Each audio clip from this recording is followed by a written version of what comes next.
Hi, Dr. Matthew Weiner from Commerce, Michigan, here to talk to you about your pre-op diet. First thing that I think is important that I say is that this is my personal pre-op diet that I use for my patients, and I recommend that all of you out there who don't go and see me, that you follow your individual surgeon's recommendations. So the first question is, why do you need to be on a pre-op diet? And I think the thing to recognize is that the thinner you are at the time of surgery, the easier for us it is to do the surgery. Specifically as it relates to the size of the liver. If the liver's large, it can fall down on top of the stomach and make the surgery difficult for us. But even more commonly, if the fat, the abdominal wall fat is very thick, or the fat inside the abdomen is very plentiful, that it can make the surgery a little harder on us. And by you dropping 15 or 20 pounds before surgery, that can help us perform the surgery easier. If it's easier for us, it's going to be easier for you. So this helps us do the surgery better with a lower complication rate, and it really is a uniform practice across the country.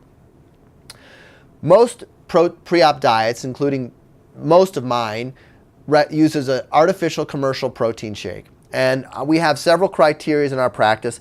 I prefer whey protein as opposed to soy. I recommend that it has at least 15 grams of protein, less than 4 grams of sugar, less than 200 calories. And in fact, most commercial protein shakes will meet these criteria.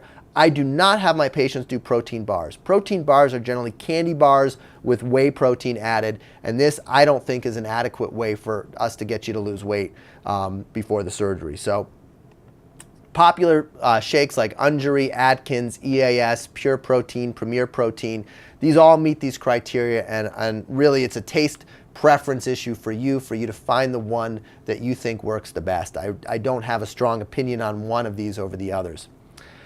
Now we have two different diets depending on your gender and on your size. So for female patients with a BMI less than 50, because women tend to be shaped like a pear, where most of their weight is in their thighs and in their buttocks, their abdomen tends to be not very fat, and in fact it's pretty easy for us to do these surgeries on women with a BMI under 50.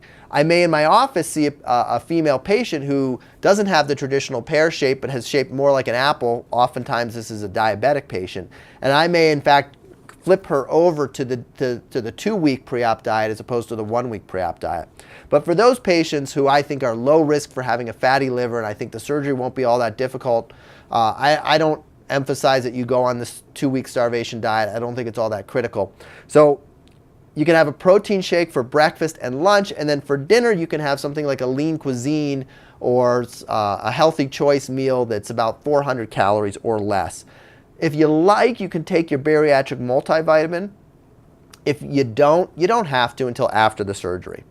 Also in this group of patients, I use our Pound of Cure Metabolic Reset diet as an alternative. And many patients use this instead because you feel a little better. It's much more in line with the way you're going to eat after the surgery. And in fact, you've been in our pre-op program, so you're familiar with it and have been eating like this for the last few months at least. So many patients elect to have the Metabolic Reset diet during this period, and I think that's fine. For male patients, because men tend to be shaped more like an apple with their fat inside the abdomen, which is where we're going to be working, or for female patients with a BMI over 50, we recommend a 2-week program. For women, 50 grams of protein a day. For men, 60 grams of protein a day.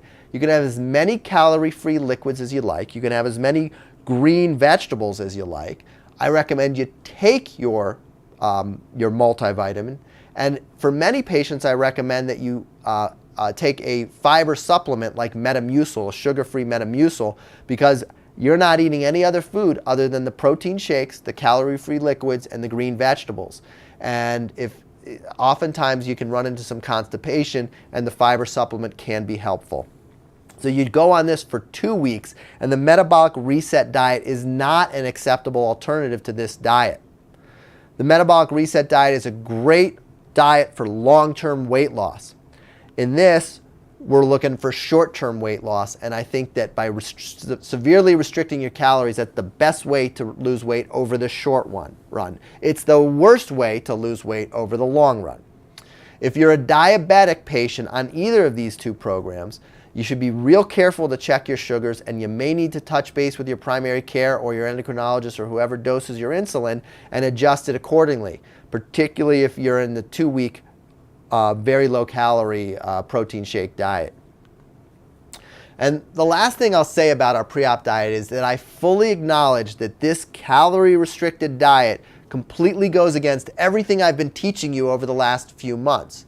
However, our goal is for short-term weight loss. We're trying to get you to lose as much weight as possible right before the surgery. I don't worry about you keeping this weight off, because then we're going to do the surgery, which is going to drive additional weight loss. So for short-term weight loss, we look for very low-calorie diets. I think the protein shake form of a very low-calorie diet is the most tolerable way for you to do it, and it works well, but it does not in any way, shape, or form represent my opinions about the types of food you should be eating over the long run. Over the long run, you should be eating the fruits and the vegetables and the nuts and the seeds and the beans, because that's what drives weight loss over the long run. But for the pre-op diet, we're just looking for weight loss over the short run. Our website is www.drmatthewweiner.com. If you have any questions about our long-term weight loss program or our long-term post-bariatric surgery weight loss recommendations, you can pick up a copy of my book, A Pound to Cure, or check out our Facebook page or our growing YouTube channel. Thank you.